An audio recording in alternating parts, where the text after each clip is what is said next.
কষ্ট দেন, এর কারণ জানেন কি? মহান আল্লাহ তাআলা ইরশাদ করেন, وَلَقَدْ صَرَّفْنَاهُ بَيْنَهُمْ لِيَذَّكَّرُوا فَأَبَى أَكْثَرُ النَّاسِ إِلَّا كُفُورًا। আমি তাদের মধ্যে বিভিন্নভাবে নিয়ামত বিতরণ করি যেন তারা স্মরণ করে, কিন্তু অধিকাংশ লোক অকৃতজ্ঞতা ছাড়া কিছুই করে না। আসসালামু আলাইকুম ওয়া রাহমাতুল্লাহ। প্রিয় দর্শক, আজকে আমরা খুবই জীবন ঘনিষ্ঠ একটা বিষয় নিয়ে আলোচনা করতে চাই।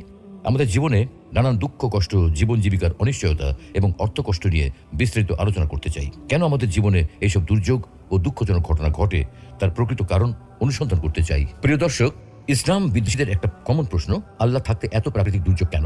এত ভূমিকম্প হয় কেন? বন্যা হয় কেন? দুর্ঘটনায় এত মানুষ মারা যায় কেন?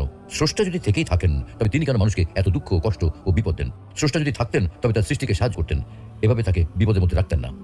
আমরাও অনেক সময় বলি, আল্লাহ কেন আমাকে এত কষ্টে জীবন দিলেন, যেখানে অন্যরা কত শান্তিতে আছে? আমার কপালে এরকম শয়তান স্বামী পড়লো কেন? আমার কপালে এরকম জল্লাদ বউ পড়লো কেন? আমি তো 5 ওয়াক্ত নামাজ পড়ি, রোজা রাখি, কোনোদিন ঘুষ খাইনি, কিন্তু তারপরেও আমার ক্যান্সার হলো কেন? সত্যি যদি আল্লাহ নামে কোনো সত্তা থেকেই থাকেন, তাহলে পৃথিবীতে এত দুঃখ কষ্ট কেন?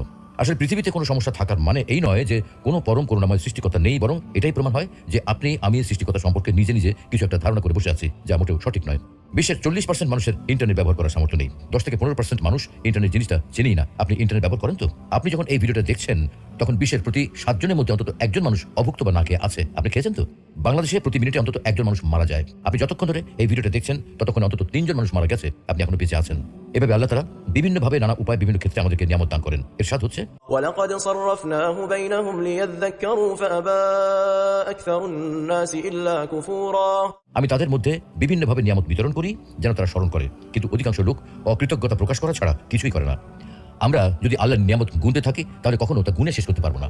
কিন্তু অধিকাংশ সময় আমরা এত বিপুল নিয়ামত পাওয়ার পরেও শুকরিয়া আদায় না করে উল্টো অকৃতজ্ঞতা প্রকাশ করি। বরং মহান আল্লাহ রাব্বুল আলামিন মানুষকে সবচেয়ে বেশি ভালোবেসে তার নিয়ামতের ভান্ডার মানুষের জন্য উন্মুক্ত করে দিয়েছেন। যেমন তিনি বলেন, أَلَمْ تَرَوْا أَنَّ اللَّهَ سَخَّرَ لَكُم مَّا فِي السَّمَاوَاتِ وَمَا فِي الْأَرْضِ وَأَسْبَغَ عَلَيْكُمْ نِعَمَهُ ظَاهِرَةً وَبَاطِنَةً। তোমরা কি দেখো না, আল্লাহ নভমণ্ডল ও ভূমণ্ডলে যা কিছু আছে সবই তোমাদের কাজে নিয়োজিত করে দিয়েছেন এবং তোমাদের প্রতি তার প্রকাশ্য ও অপ্রকাশ্য নিয়ামতসমূহ পরিপূর্ণ করে দিয়েছেন।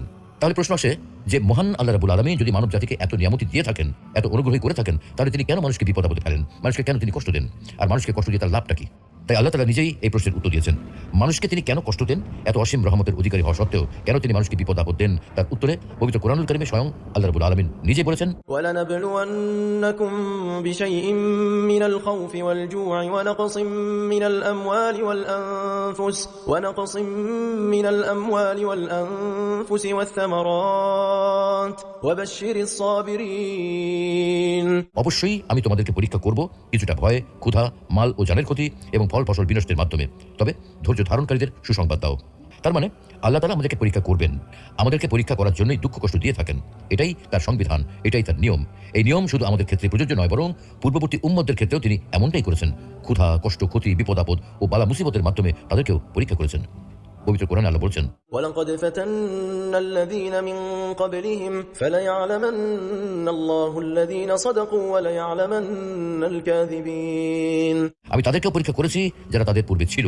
আল্লাহ অবশ্যই জেনে নেবেন যারা সত্যবাদী, এবং নিশ্চয়ই তিনি মিথ্যুকদের ব্যাপারেও জেনে নেবেন। প্রিয় দর্শক, এতক্ষণের আলোচনা থেকে আল কোরআনের ভাষায় বলা যায়, নিশ্চয়ই আল্লাহ তাআলা আমাদের ঈমান পরীক্ষা করার জন্য বিভিন্ন সময় আমাদেরকে বিপদ আপদ দিয়ে থাকেন। তাফসীর ইবনে কাসিরে সূরা বাকারার 155 নম্বর আয়াত এর ব্যাখ্যা করা হয়েছে এইভাবে যে, নিশ্চয়ই আমি তোমাদেরকে ভয় ও ক্ষুধা এবং ধন সম্পদ, জীবন ও ফল ফসলের ক্ষয়ক্ষতি দ্বারা পরীক্ষা করব, তবে ধৈর্যশীলদের সুসংবাদ প্রদান করো।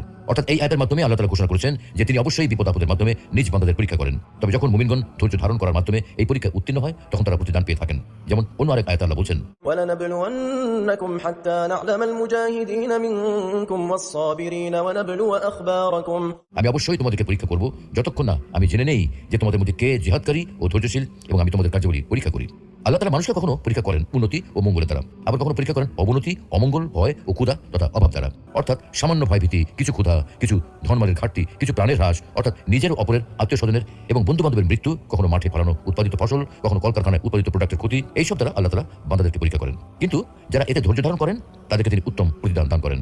আর অসহিষ্ণু, অধৈর্য, তাড়াহুড়াকারী এবং নৈরাশ্যবাদীদের উপর শাস্তি অবতীর্ণ করেন। আর এই জন্যই তিনি বলেন, আর ধৈর্যশীলদের সুসংবাদ প্রদান করো। কোন কোন মুফাসসির বলেন এই আয়াতে ভয় দ্বারা মহান আল্লাহর ভয় এবং ক্ষুধা দ্বারা সাওম উদ্দেশ্য, আর কিছু ধন সম্পদের ঘাটতি দ্বারা যাকাত উদ্দেশ্য, কিছু প্রাণের হ্রাস দ্বারা রোগ ও দুর্ঘটনা মৃত্যু উদ্দেশ্য এবং ফল ফসলের ক্ষয়ক্ষতি দ্বারা সন্তান সন্ততির ক্ষতির উদ্দেশ্য। এইসব উক্তির বিষয়ে আমাদের হয়তো আরও গবেষণা করা প্রয়োজন, কিন্তু একটা বিষয় খুবই পরিষ্কার, পরীক্ষা করা ব্যতীত এবং পরীক্ষা পাশ হওয়া ব্যতীত আল্লাহ তাআলা সাধারণত কাউকে কোনো পুরস্কার দান করেন না। বিপদ আপদে আল্লাহর উপর নির্ভরশীলতার উপকারিতা। সুপ্রিয় দর্শক, উপরের আয়াতের ব্যাখ্যা বিশ্লেষণে আমরা দেখেছি যে আল্লাহ তাআলা ধৈর্যশীলদের পুরস্কার দান করেন। এখন কথা হলো ধৈর্যশীল কারা?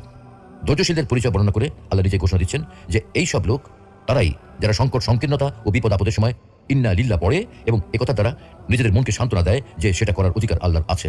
তখন বান্দার এই উক্তি ও মনোভাবের কারণে তার উপর আল্লাহর রহমত, দয়া ও অনুগ্রহ অবতীর্ণ হয়, সে শাস্তি হতে মুক্তি লাভ করে এবং সুপথ প্রাপ্ত হয়। আমিরুল মুমিনিন ওমর ইবনে খাত্তাব রাদিয়াল্লাহু আনহু বলেন, সম্মান অর্জনের জন্য দুটি জিনিসের প্রয়োজন, একটি হলো সালাত আর একটি হলো রহমত। কিন্তু এই দুটির একটি মধ্যবর্তী জিনিস রয়েছে, আর সেটা হলো হিদায়াত। এগুলি ধৈর্যশীলরা লাভ করে থাকেন। হাদিসের বিখ্যাত গ্রন্থ মুসনাদ আহমদে রয়েছে, উম্মু সালামা রাদিয়াল্লাহু আনহা বলেন, একবার আমার স্বামী আবু সালামা রাদিয়াল্লাহু আনহু রাসূলুল্লাহ সাল্লাল্লাহু আলাইহি ওয়াসাল্লামের কাছ থেকে ফিরে আমার নিকট আসেন এবং অত্যন্ত খুশি মনে বলেন, আজ আমি এমন একটা হাদিস শুনেছি যা শুনে আমি খুবই খুশি হয়েছি। যখন কোনো মুসলিমের উপর কোনো কষ্ট ও বিপদ পৌঁছে এবং সে ইন্না লিল্লাহ পড়ে ও এই দোয়া পাঠ করে, তখন আল্লাহ তাকে অবশ্যই বিনিময় ও প্রতিদান দিয়ে থাকেন। اللهم آجرني في مصيبتي واخلف لي خيرا منها। হে আল্লাহ, আমাকে মুসিবতের সময় ধৈর্য ধরার শক্তি দান করুন এবং এর পরিবর্তে উত্তম প্রতিদান দান করুন।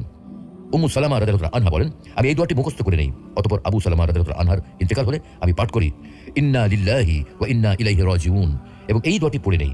কিন্তু আমার ধারণা হয় আবু সালামা রাদিয়াল্লাহু আনহার চেয়ে ভালো স্বামী আমি আর কাকে পাবো।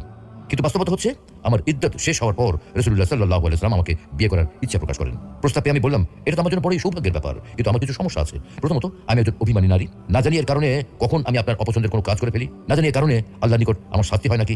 দ্বিতীয়ত, আমি একজন বয়স্ক নারী। তৃতীয়ত, আমার প্রাক্তন স্বামীর ঘরে ছেলে মেয়ে রয়েছে। তখন রাসূলুল্লাহ সাল্লাল্লাহু আলাইহি ওয়াসাল্লাম বলেন, দেখো, মহান আল্লাহ তোমার অভিমান দূর করে দেবেন, আর আমার বয়স তো কম নয় এবং তোমার ছেলে মেয়েও যেন আমারই ছেলে মেয়ে। আমি এই কথা শুনে বললাম, হে মহান আল্লাহ রাসূল, তাহলে আমার কোনো আপত্তি নেই। অতঃপর মহান আল্লাহর নবীর সাথে আমার বিয়ে হয়ে যায় এবং মহান আল্লাহ সেই দোয়ার বরকতে আমার পূর্ব স্বামীর চেয়ে উত্তম স্বামী অর্থাৎ রাসূলুল্লাহ সাল্লাল্লাহু আলাইহি ওয়াসাল্লামকে দান করেন। আবু সিনান রাহমাতুল্লাহি আলাইহি থেকে বর্ণিত, তিনি বলেন, আমার ছেলে সিনানকে আমি দাফন করলাম। কবরের কিনারায় আবু তালহা আল খাওলানী রাহমাতুল্লাহি আলাইহি বসা অবস্থায় ছিলেন। কবর হতে আমি যখন উঠে আসতে চাইলাম, তখন আমার হাত ধরে তিনি বলেন, হে আবু সিনান, আমি কি তোমাকে একটা সুসংবাদ দেবো না? আমি বললাম, অবশ্যই দিন। তিনি বলেন, রাসূলুল্লাহ সাল্লাল্লাহু আলাইহি ওয়াসাল্লাম বলেছেন, কোনো বান্দার কোনো সন্তান মারা গেলে আল্লাহ তাআলা ফেরেশতাদের প্রশ্ন করেন, তোমরা কি আমার বান্দার সন্তানকে ছিনিয়ে আনলে? তারা বলে, হ্যাঁ। পুনরায় আল্লাহ তাআলা প্রশ্ন করেন, তোমরা কি তার হৃদয়ের টুকরাকে ছিনিয়ে আনলে? তারা বলে, হ্যাঁ। পুনরায় তিনি প্রশ্ন করেন, তখন আমার বান্দা কি বলেছে? তারা বলে, সে আপনার প্রশংসা করেছে এবং ইন্না লিল্লাহি ওয়া ইন্না ইলাইহি রাজিউন পাঠ করেছে। এটা শুনে আল্লাহ তাআলা বলেন, জান্নাতের মধ্যে আমার এই বান্দার জন্য একটি ঘর তৈরি করো এবং তার নাম রাখো বাইতুল হামদ, প্রশংসালয় বা প্রশংসার ঘর। কারণ এই ঘরের অধিবাসী বান্দা বিপদে পড়ার পরেও আমার উপর ভরসা রেখেছে এবং আমার প্রশংসা করেছে। প্রিয় দর্শক, এতক্ষণ ধরে আমরা যে সকল আয়াত ও হাদিস উল্লেখ করেছি, সেগুলো থেকে সুস্পষ্টভাবে বোঝা যায় যে আল্লাহ তাআলা আমাদেরকে পরীক্ষা করবেন বিভিন্ন বিপদ, দুঃখ, কষ্ট, ক্ষতি ইত্যাদি দিয়ে। আমাদের পূর্বে যেসব মানুষ ছিল, যেসব উম্মত এসেছিল, তাদের সবাইকেই আল্লাহ তাআলা কোনো না কোনোভাবে পরীক্ষা করেছেন। আমাদেরকেও তিনি কোনো না কোনোভাবে পরীক্ষা করবেন।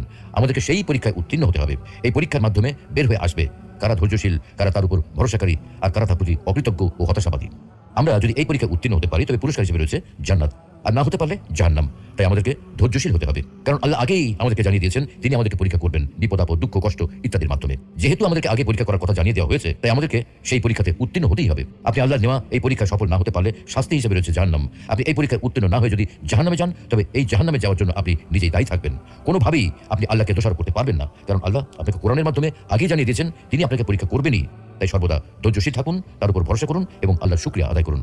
আল্লাহ রাব্বুল আলামিন আমাদের সকলকে বিপদ আপদে ধৈর্য ধারণ করার তৌফিক দান করুন, সকল দুঃখ কষ্টে ধৈর্য ধারণ করার তৌফিক দান করুন, আর্থিক অভাব অনটনের সময় ধৈর্য ধারণ করার তৌফিক দান করুন, রোগ শোকের সময় ধৈর্য ধারণ করার তৌফিক দান করুন, স্বজন প্রিয়জন হারানোর সময়ও ধৈর্য ধারণ করার তৌফিক দান করুন। আমিন।